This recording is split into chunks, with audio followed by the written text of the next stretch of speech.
effectivement, donc quand les élèves... Non, le campus ne... Quand? Non, pardon, vous parlez des vacances de Noël. Oui, oui, oui, oui. Oui. Non. Oui, effectivement. Alors, le campus ferme, donc l'élève part. Alors, dans tous les cas, à l'arrivée des élèves, on leur donne le choix.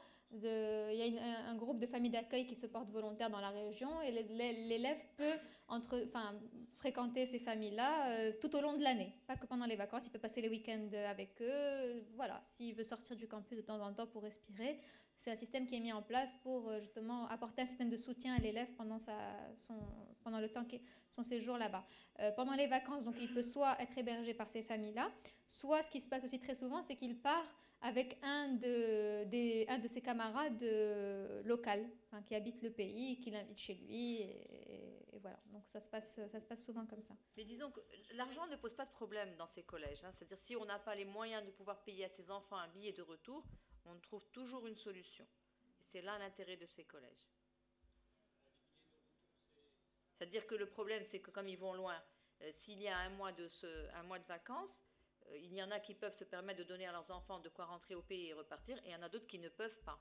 Et donc, dans ces cas-là, il y a toujours moyen de pouvoir pallier au fait que l'enfant ne puisse pas revenir, et cet enfant sera hébergé dans une famille d'accueil sur son choix, et où il sera très, très confortablement reçu. Je veux dire qu'il est à l'aise. C'est pas, En tout cas, je on veux n'a dire, jamais eu l'enfant ne sera jamais à la rue. Voilà, si c'est ça la question, jamais. c'est-à-dire, il y est très à l'aise. Non. Non.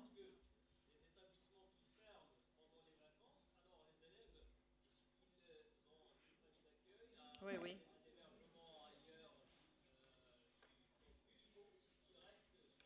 Ouais. Voilà. Donc c'est à l'extérieur du campus, effectivement. Le jeune homme, oui.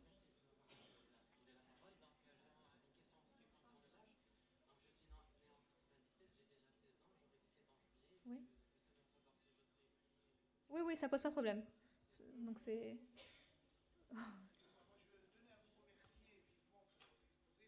Merci. Bien sûr.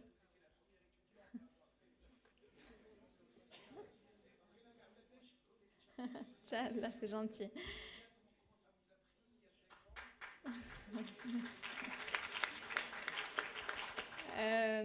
Alors, moi, j'ai entendu parler des collèges complètement par hasard. Donc, à l'époque, il n'y avait pas de comité au Maroc. Donc, j'ai postulé directement auprès du collège. En fait, il y a une personne une américaine qui était au Maroc et qui proposait une bourse dans le cadre d'un contrat qu'ils avaient avec le Maroc pour un Marocain, qui était une ancienne de ces collèges-là. Et donc, il peut proposer une bourse pour le collège où elle avait été, qui se trouve être le collège du Pays de Galles. Donc, j'ai postulé directement auprès de ce collège. J'ai été acceptée. Donc, j'étais déjà en première scientifique au lycée français ici. Donc, j'étais déjà en sixième année du secondaire. J'avais sauté une classe, donc j'avais un an d'avance. Et c'est vrai que déjà la première chose, c'est qu'on s'est posé la question de savoir est-ce que ça en valait réellement la peine. Puisque j'avais des très bonnes notes, tous mes profs me disaient « Ah, c'est super, tu vas aller faire des grandes écoles en France, c'est super ». Bon, moi, ça ne me parlait pas vraiment, ces grandes écoles en France. Je ne savais pas vraiment ce que c'était, mais je savais que tout le monde faisait ça automatiquement, que c'était comme un chemin tracé. On ne se posait pas de questions de savoir pourquoi, comment, etc. Bon, et cette démarche-là, déjà, me dérangeait un petit peu. Donc, bon, finalement, j'ai décidé que j'allais tenter ma chance et que, ayant eu cette opportunité, si je ne la saisissais pas toute ma vie, je me poserais la question de savoir et si j'étais partie, je serais devenue quoi. Et donc, je n'ai pas du tout regretté une demi-seconde, puisque j'estime aujourd'hui que c'est vraiment l'expérience qui a forgé ma personnalité, qui a forgé la personne que je suis aujourd'hui et qui m'a aidée en fait vraiment voilà, C'est pas vrai, c'est pas vrai. être moi. Il y a moi. Bref. Donc ensuite, après avoir obtenu mon baccalauréat international donc, à Atlantic College en Grande-Bretagne, j'ai été acceptée à Princeton aux États-Unis. Donc j'ai suivi un bachelor à Princeton. Pendant mon cursus à Princeton, j'ai choisi de faire une année d'échange à Paris, à Sciences Po Paris. J'ai obtenu donc j'ai fait une année d'échange diplômante. La raison, c'était qu'en fait, j'avais fait un stage en fin de première année à Princeton. J'avais fait un stage au Maroc dans une multinationale. J'avais donc passé 3 ans dans un monde anglo-saxon en immersion, j'étais la seule marocaine. Et je suis arrivée en me disant, bon, la multinationale au Maroc, c'est New York, c'est super, c'est l'Amérique. Je suis arrivée, j'ai pas compris ce qui m'arrivait. J'étais au Maroc. Donc, je me suis dit, bon, mon objectif ayant toujours été de revenir, en fait, faire ma vie au Maroc, je me suis dit à ce moment-là que si je passais, enfin, que j'allais être complètement déconnectée en restant aux États-Unis, que je voulais quand même avoir une perspective européenne. Voilà, un peu plus pour moi, pour ma richesse personnelle et pour pouvoir mieux aborder justement l'environnement local. Donc j'ai fait cette année d'échange à Sciences Po. Ensuite, donc, je suis revenue à Princeton pour finir mon bachelor. À la fin de mon bachelor, en fait, moi, j'étais partie pour faire droit. Mon grand rêve, c'est de faire droit. Donc, j'ai suivi le cursus pré-droit à Princeton. Et donc, à l'obtention de mon diplôme, il faut aux États-Unis pour faire droit. Donc, on passe le bachelor et ensuite, on intègre l'école de droit. Bon, ça a un coût. J'avais une bourse jusque-là de la part de Shelby Davis pour être à Princeton. Je n'allais pas l'avoir forcément, ce n'était pas une obligation que je l'ai pour suivre des études supérieures. J'avais également des offres d'emploi à New York, mais je voulais faire droit. Il se trouve qu'en plus, en étant à Sciences Po, j'ai rencontré celui qui aujourd'hui est mon mari et que je vous avoue que j'avais envie de repartir en France. Et que donc, je me suis dit que j'allais être de toute manière pour faire droit au Maroc, enfin pour être avocate au Maroc, faire du droit aux États-Unis, c'était un petit peu, enfin c'était pas forcément le plus logique. Et donc j'ai recherché des manières de poursuivre ce cursus en France. Donc j'ai postulé dans les grandes écoles, puisque aujourd'hui, des grandes écoles de commerce, que ce soit HEC, ESSEC, ESCP et Sciences Po, qui offrent des doubles formations. Donc on a le diplôme de l'école et en même temps un diplôme de droit qui permet de passer le barreau en France. Donc j'ai été acceptée partout, j'ai choisi HEC, puisque c'était la meilleure. Voilà, donc j'ai intégré HEC en 2e année, donc du programme Grande École. Et ensuite, je n'ai pas fait la majeure droit. Bon, en fait, il y a eu un cafouillage de l'école. Une fois que quand il s'agissait d'intégrer, ils m'ont dit qu'en fait, comme je venais d'une autre formation, les procédures étaient différentes. Bon, bref, qu'il fallait que je fasse une année de césure avant de pouvoir intégrer la formation de droit. Moi, à ce stade-là, j'avais quand même déjà 5 années d'études, plus 2 années de campus à UWC.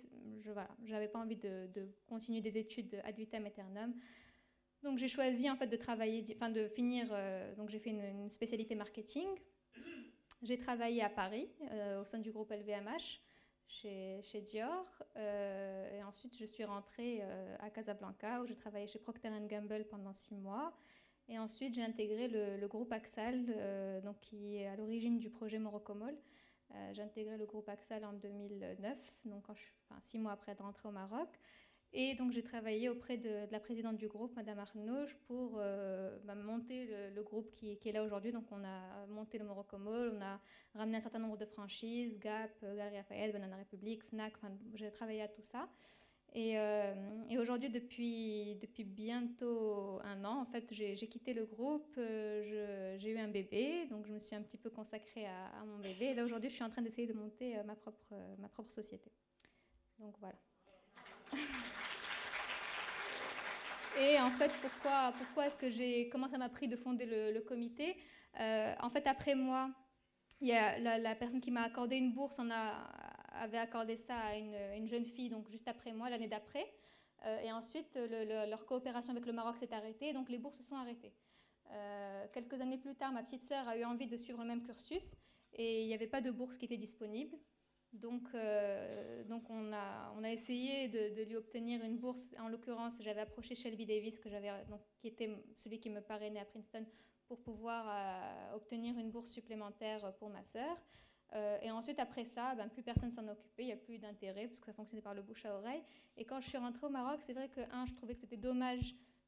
Nous, on a eu cette chance-là, mais dans d'autres pays, il y a des comités qui fonctionnent de manière régulière. Je vous disais, en fait, c'est vraiment une expérience qui vous transforme tellement que vous restez impliqué, en fait, avec ce mouvement toute votre vie. C'est pas quelque chose qu'on a fait, qu'on oublie et qu'on avance. Donc, c'est vrai que, j'en ai toujours parlé autour de moi, j'ai toujours essayé à mon niveau, en tout cas, de faire connaître cette opportunité à d'autres élèves. Et en même temps, quand je suis rentrée au Maroc, ça a coïncidé avec une initiative du Bureau international qui voulait promouvoir la zone MENA et donc qui cherchait des personnes pour mettre en place des comités dans les pays où il n'y en avait pas, dans la zone MENA, et qui accordait un financement pour des frais de fonctionnement au départ, etc. Et donc voilà, étant là, j'ai dû reporter le flambeau et voilà. Oui.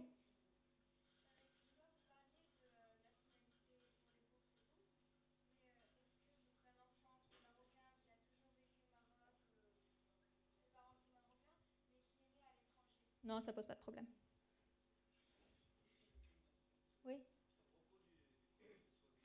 Oui. Oui, effectivement.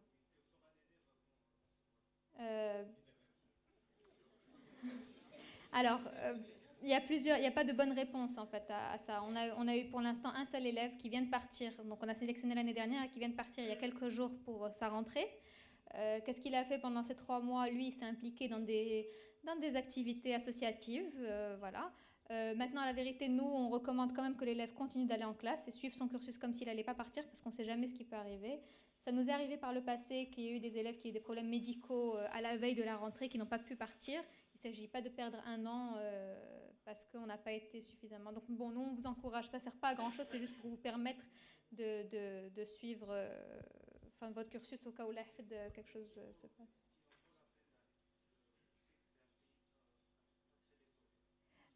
Alors, effectivement, il y a beaucoup de personnes qui se posent sans doute la question de savoir est-ce qu'ils enverraient leur enfant en Inde ou au Swaziland. Je pense que je vais laisser Madame Tsazi répondre. C'était une des premières à faire l'expérience. Alors, concernant ma fille qui est maintenant en 2e année en Inde, elle est en train de vivre une expérience exceptionnelle. C'est vrai, comme a dit Souad, les enfants partent, mais aussi c'est une expérience par rapport aux parents. Nous aussi, on apprend à se détacher de nos enfants, donc c'est une expérience douloureuse. C'est vraiment on coupe le cordon ombilical, mais une fois pour toutes. Je le mettrai entre guillemets. Mais au fait, en fin de compte, ça reste, c'est quelque chose de personnel. Ça veut dire si on est ouvert vers le monde, on porte en nous cette ouverture et la découverte d'autres horizons, peu importe le pays où on part, c'est vraiment qu'est-ce qu'on en fait. C'est l'expérience qu'on a envie de vivre. Et concernant ma fille, elle est en train de vivre des choses extraordinaires, exceptionnelles. Elle est en train de se découvrir encore plus et encore plus. Elle était dans un lycée français, elle avait un excellent niveau. Il n'y avait aucune raison pour qu'elle intègre l'UWC parce que bon, elle pouvait partir en Europe et terminer ses études. Là, elle avait l'intention de faire médecine. Là, elle veut tout faire sauf médecine parce qu'elle a découvert d'autres choses en elle. Donc, par rapport au développement du pays. Par rapport au développement du pays, au fait, comme a dit Selma Briat, le pays en lui-même, il est ce qu'il est. Donc, on a quand même, c'est un pays émergent. Par exemple, l'Inde, c'est un pays émergent, donc tout l'avenir est devant lui. Par contre, la vie, ils vivent dans un campus. Le campus, j'ai eu l'occasion l'année dernière d'y aller. Donc, je l'ai visité, j'ai vu, je suis restée pendant 17 jours. Ils sont vraiment encadrés, mais en même temps, ils ont une forme de liberté. Justement, cette liberté pour leur permettre d'être autonomes et d'apprendre à apprendre. Ça veut dire que là où ils partent, ils vont pouvoir se débrouiller.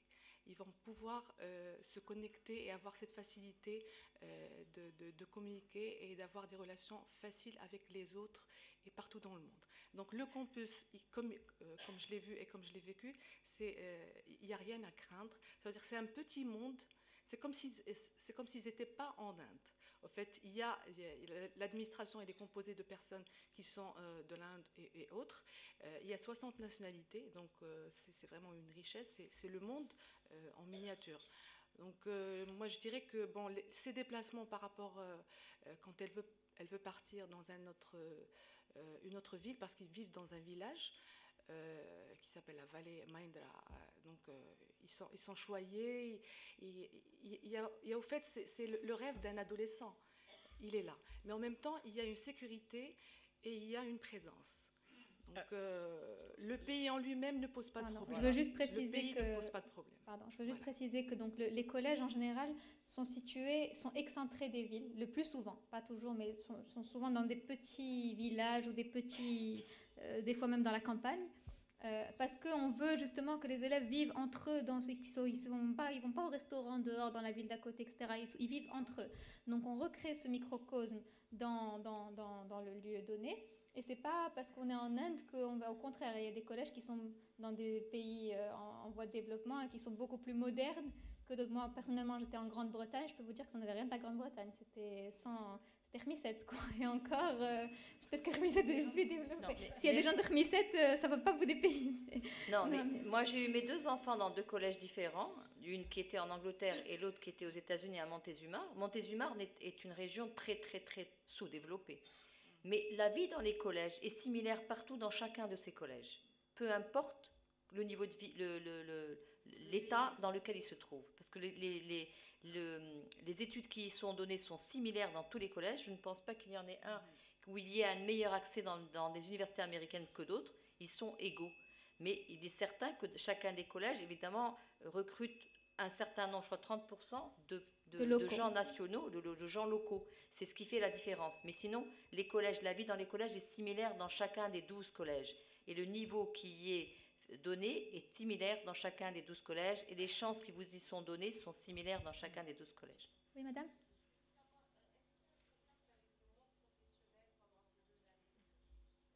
Non. Non, parce que c'est encore trop tôt. Enfin, je veux dire, ils passent le bac, donc c'est pas du tout l'objectif. Par contre, ils sont en contact avec des bénévoles, des volontaires, des associations, Voilà, absolument. Oui, oui, absolument. Madame ? Vous avez dit tout à l'heure que le baccalauréat international était valorisé dans le monde anglophone, Oui. notamment dans les universités les plus prestigieuses. Qu'en est-il en France ? Et notamment Dans les grandes écoles. Sciences Po, par exemple. Alors le IB est reconnu en France par décret, donc c'est un diplôme qui est reconnu. Maintenant, tous les établissements ne le valorisent pas de la même manière. En l'occurrence, Sciences Po est un établissement qui est quand même plus ouvert à l'international. Je pense que voilà, en général, ils connaissent, ils sont plus réceptifs. Maintenant, c'est vrai que les grandes écoles de prépa scientifique ou de prépa commerciale ne le valorisent pas spécialement. Ça ne veut pas dire qu'il n'est pas reconnu, il est reconnu, on peut suivre des études dans ce cursus-là, mais bon, forcément, ils vont peut-être préférer le système français. Maintenant, je tiens quand même à préciser que de tous les élèves marocains ou français même, qui sont partis dans les collèges avec comme ambition de suivre une prépa commerciale ou scientifique, il n'y en a aucun qui a voulu le faire après être passé par les collèges. Parce que c'est revenir en arrière. Et moi-même, sincèrement, en ayant été à HEC, j'ai haï cette école. J'ai trouvé ça inutile, j'ai trouvé ça idiot. Et j'ai compris, quelque part, sincèrement, c'est triste à dire, mais de se dire que l'élite de la France sort de là, ben voilà, on comprend l'état de la France aujourd'hui. Parce que, sincèrement, j'avais l'impression de revenir en maternelle. J'avais des profs il fallait se taire, écouter et apprendre par cœur. Ça n'a aucun intérêt.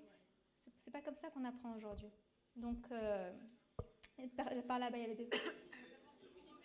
Pardon, excusez-moi.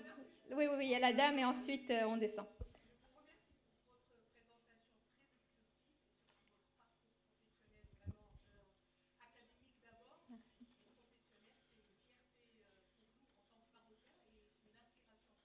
C'est gentil. J'ai 3 questions très distinctes. Je voulais savoir, ça fait combien d'années que le comité existe? Peut-être que c'est la C'est 5 ans, 5-6 ans. On est, je crois, à la 6e promo. Deuxième question, est-ce que les élèves qui suivent l'école américaine, ils sont éligibles? Oui. Et troisième question, l'après-collège, donc j'imagine que ça prépare les élèves donc, à aller dans des universités très prestigieuses, notamment lorsqu'il s'agit de valorisation du IB. Peut-être que ce n'est pas partout à travers le monde, mais du moins pour les IB. Est-ce que l'après-bac, enfin le IB, l'après-IB, est-ce que le processus d'intégration, aussi bien sur le plan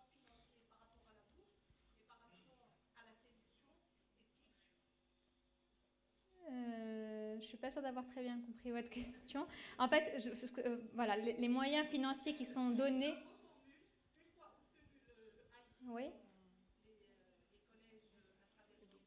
Oui. Mhm.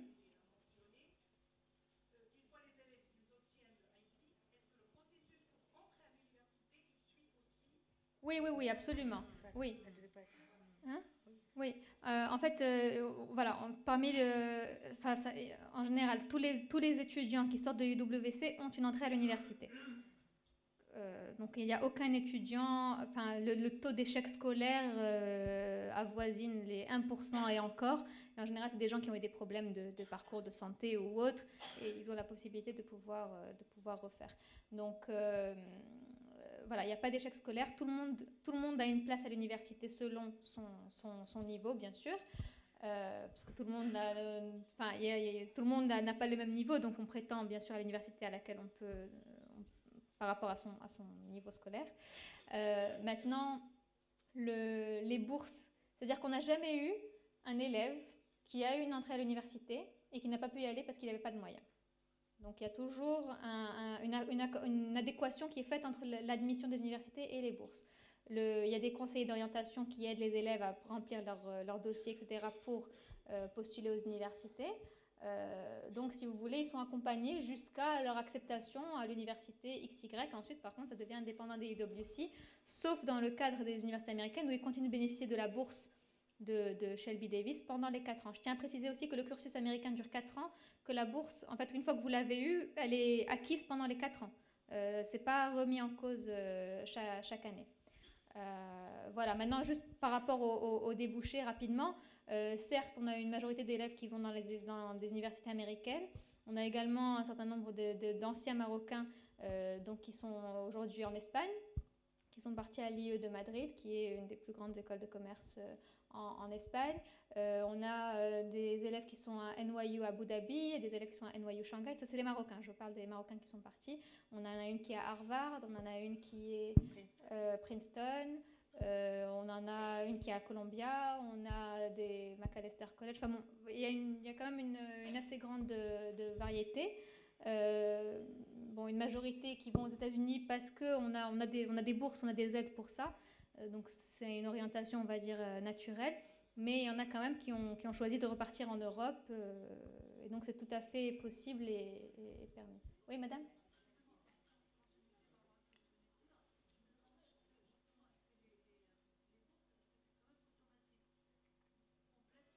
Oui. Oui, oui, oui, absolument. Oui, oui. Oui. Oui. Pardon, madame. Et ensuite, madame.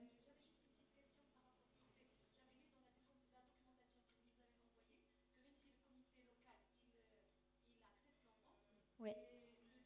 Oui. Oui. Oui, c'est une nomination. Comment? Sincèrement, c'est jamais arrivé. C'est juste une précaution. C'est-à-dire que c'est dans les directives UWC, bon, tous les comités, enfin dans le cas où un comité viendrait à faire une sélection complètement folle, ou enfin que l'élève ne répond pas du tout aux critères, enfin bon, c'est-à-dire que pour assurer des garde-fous, les collèges disent toujours qu'on nomine le candidat et qu'ensuite eux revoient le dossier et valident l'acceptation. Nous, on vous le dit parce qu'une fois qu'on vous dit voilà, vous avez été nominé, il ne faut pas croire que ça y est, vous êtes accepté. Non, et qu'après, le collège dise non. Donc, c'est un garde-fou, mais c'est jamais arrivé, ni au Maroc, ni ailleurs. Voilà, c'est juste une précaution. Oui. Oui. Non. Non, en fait, tous les élèves doivent... Enfin, vous résidez au Maroc, donc vous passez forcément par UWC Maroc. Vous ne pouvez pas postuler auprès d'un lycée directement, puisqu'ils vous renverront vers nous de toute manière. Donc, s'il vous plaît, quel est le lien entre le classement des enfants oui. Ici, dans la sélection, Oui. et le choix des 5... Sincèrement, ce n'est pas en fonction du classement. Ça se fait en fonction du profil du candidat. Maintenant, s'il y a c'est-à-dire un candidat équivalent, et, même profil, même moyens financiers, même, éventuellement, on peut prendre en compte des préférences, mais c'est pas lié. C'est-à-dire que c'est pas le premier qui va à tel endroit, le deuxième qui va à tel endroit, non. Ça dépend des profils. Par exemple, bon, aujourd'hui, on n'a pas de place pour ça, mais de manière la plus frappante, on a le collège de Hong Kong qui nous dit, voilà, on ne veut pas quelqu'un qui est trop extraverti, parce que c'est quelqu'un qui va choquer la culture, c'est-à-dire quelqu'un qui va choquer la culture locale. Il faut quelqu'un qui soit quand même, qui sache, qui soit assez rigoureux, assez strict. On ne veut pas quelqu'un qui est complètement éparpillé, parce que voilà, ça risque de poser des clashs avec les locaux, etc. Bien sûr, on veut des gens, on ne veut pas que des petits répliques d'asiatiques, mais quelqu'un qui soit sensible. C'est pas tout le monde qui est sensible aux autres, donc il y a des collèges qui imposent aussi certains types de profils, et donc on essaye de matcher. Il y a des gens, on sait, qui vont plus s'épanouir dans ce type d'environnement, des gens, voilà, mais c'est pas, il y a pas de, par exemple, le collège de Maastricht est plus intégré à la ville que d'autres collèges qui sont, eux, dans la campagne. Donc on ne va pas envoyer quelqu'un de très très très très jeune et très immature au milieu d'une ville européenne. Ça sera forcément quelqu'un qui sera un petit peu plus solide, un peu plus mature, un peu plus adulte, parce que voilà, il y a plus de, c'est l'environnement qui le veut. Donc on essaye d'un peu de mettre en accordance tous ces... Oui. Alors, sur les 15 collèges, il y en a 5 qui ont offert une place C'est ça. l'année prochaine. J'ai vu que l'année dernière, il y avait C'était d'autres. 3 des 5 qui sont proposés cette année. Est-ce que les 10 autres, c'est-à-dire que c'est eux qui font la sélection, Ouais. c'est pas Oui. Alors, l'année prochaine, ça sera d'autres. Non, on n'a aucune idée, sachant qu'effectivement, on a ces 5 places qui sont disponibles aujourd'hui. Chaque année, on arrive à grappiller des petites places supplémentaires. En général, bon, c'est des places qui sont payantes. Mais en fait, ce qui se passe, c'est que voilà, au niveau international, ils attribuent 5 places pour le Maroc pour tel et tel collège. Ils font la même chose dans d'autres pays. Après, c'est pas tout le monde qui remplit. Peut-être que cette année, on va pas trouver 5 candidats exceptionnels. Peut-être qu'on va en trouver que 4. Et qu'on laissera une place vide parce qu'il n'y a personne qui remplit les critères et qu'on ne va pas envoyer quelqu'un au casse-pipe. À ce moment-là, cette place-là sera réallouée, sera remise, si vous voulez, sur le marché, on va dire, pour d'autres pays. Donc, il se peut qu'après la sélection, on ait des places. Si nous, on estime qu'on a 6 candidats qui sont géniaux, ben, le 6e du classement, à ce moment-là, on lui dira, voilà, tu es en liste d'attente et on va essayer de t'avoir une place, mais ce n'est pas garanti et on va faire cette demande. Et ça pourra être pour n'importe lequel des collèges. Non. Non, non, non, parce que je vous expliquais que c'était les mêmes classes, c'est une communauté, donc vraiment, oui, oui, oui, complètement. Complètement. Par là. Monsieur, d'abord. Si j'ai bien compris, vous choisissez 5 candidats. Oui. Et les 2 premiers prennent une bourse de 100%? Non, non, non, ça ne se passe pas comme ça. On va dire, c'est un algorithme. Il y a un coefficient qui est accordé au classement, il y a un coefficient qui est accordé aux besoins financiers des parents. Il y a, selon les pays, chaque pays accorde des niveaux de bourse. On essaie d'accorder tout ça pour que les 5 personnes sélectionnées aient une bourse correspondant à leurs besoins pour qu'ils puissent partir. Voilà. Demander aux parents de fixer une somme selon Oui, absolument. Et elle se base sur quoi? C'est-à-dire les parents, bon, il y en a qui peuvent payer tout, il y en a qui peuvent payer moins. On a toujours tendance à croire à se dire peut-être c'est pas suffisant, au lieu de mettre 5 000, de mettre 10 000, etc. Alors, par contre, effectivement, on vous demande, alors il y a 2 choses, on vous demande des justificatifs de vos moyens, parce que ça va nous permettre, nous, d'évaluer aussi ce que vous dites. Maintenant, il y a aussi vous qui vous engagez, peut-être que, voilà, qui dites, voilà, je peux payer tant. Si vous marquez que vous pouvez payer 10 000, et qu'on vous dit, voilà, monsieur, votre fils est pris, il faut payer 10 000, il ne faut pas après nous dire, ah non, je l'ai marqué juste parce que je voulais qu'il soit pris, et après, machin, parce qu'après, on passe à la personne suivante. Enfin, je veux dire, non, donc, pareil, dans l'autre cas,